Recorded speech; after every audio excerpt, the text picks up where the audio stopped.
Мы всю жизнь, вот те, кто тут сидит, мое окружение, мы всю жизнь были с Россией в душе.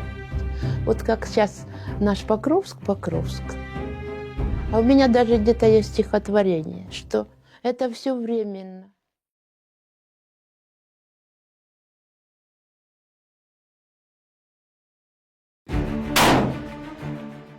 The Russia-Ukraine war is often read through maps, through red lines, through arrows of advance, through territory taken or defended.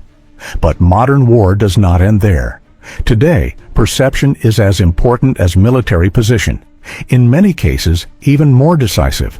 A city can be controlled by force, but without a convincing narrative, that control remains fragile.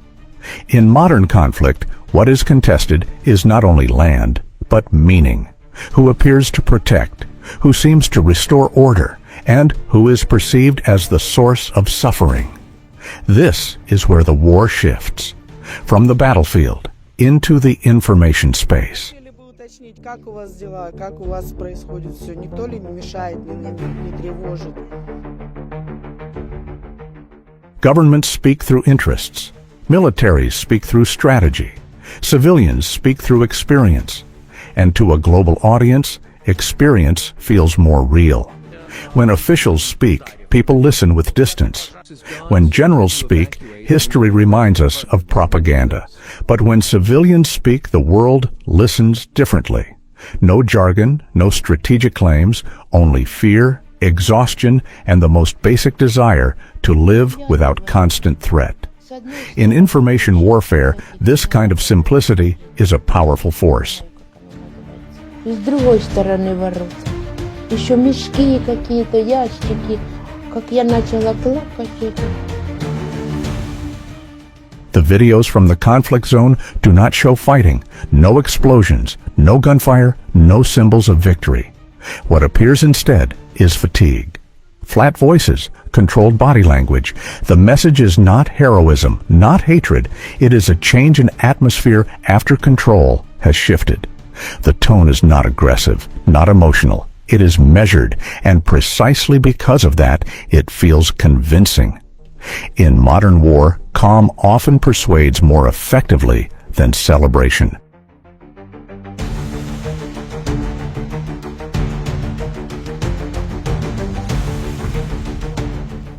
This question always emerges. Does this mean Ukraine has lost? Has the territory fully fallen? The answer is not that simple. In modern warfare, cities change hands. Control can be temporary. Situations evolve. But one point matters.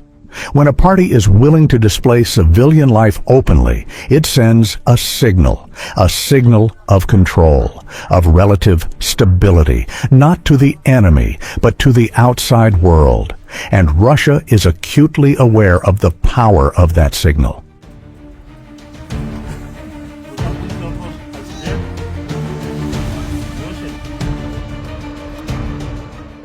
Russia understands one key principle.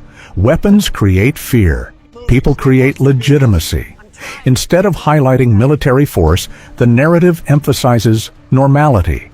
Civilians speak. Daily life continues. Public routines reappear. The message being projected is simple.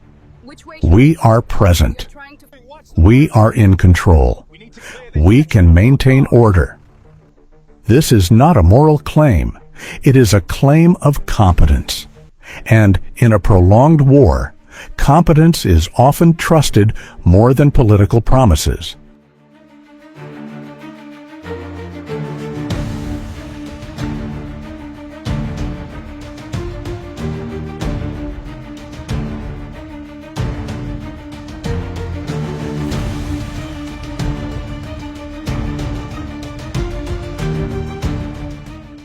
Eastern Ukraine is not an empty space. It has a long history, layered identities, multiple languages.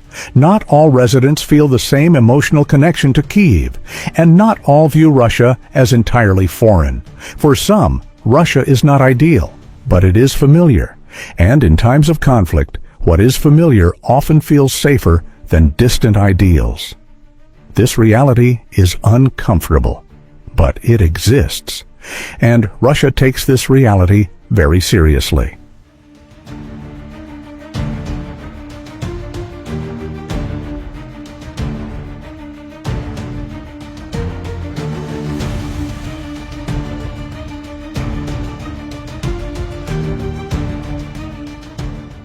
Feeling safe does not mean ideological agreement.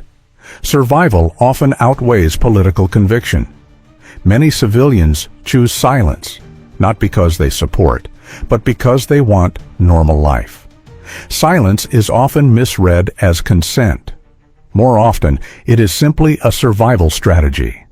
Official narratives tend to be binary. Life under war rarely is, and Russia exploits this gray zone with notable effectiveness.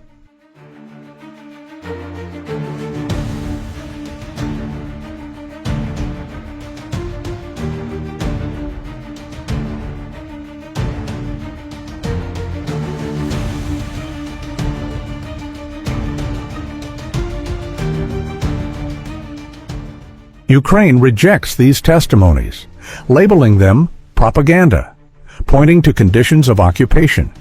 This argument is valid, and it cannot be dismissed. But at the same time, the response is largely normative, correct in law, correct in principle.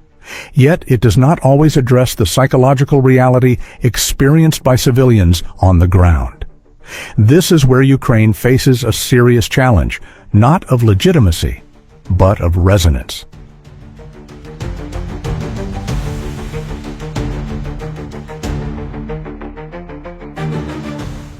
A prolonged war creates collective fatigue, not only among soldiers, but among civilians. Infrastructure is damaged, economies strain, hope erodes. In such conditions, the promise of stability becomes powerful, not because it is perfect, but because it offers a pause, and Russia recognized this opening earlier and with greater discipline.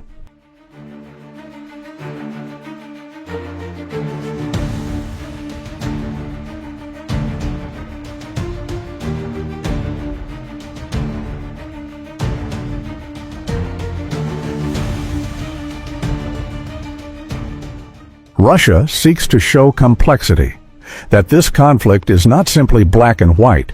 Ukraine seeks to maintain clarity on sovereignty, on international law. The world stands between, weighing, filtering, trying to understand.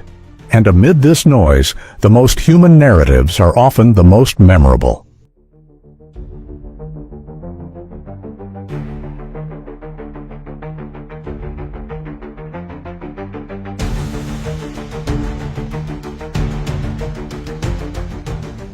Behind every narrative, there are civilians, not political tools, not propaganda symbols, ordinary people. When someone says they feel safer, that is a real experience. It can be shaped, directed, exploited, but it remains a human experience. And modern wars are increasingly decided in this domain.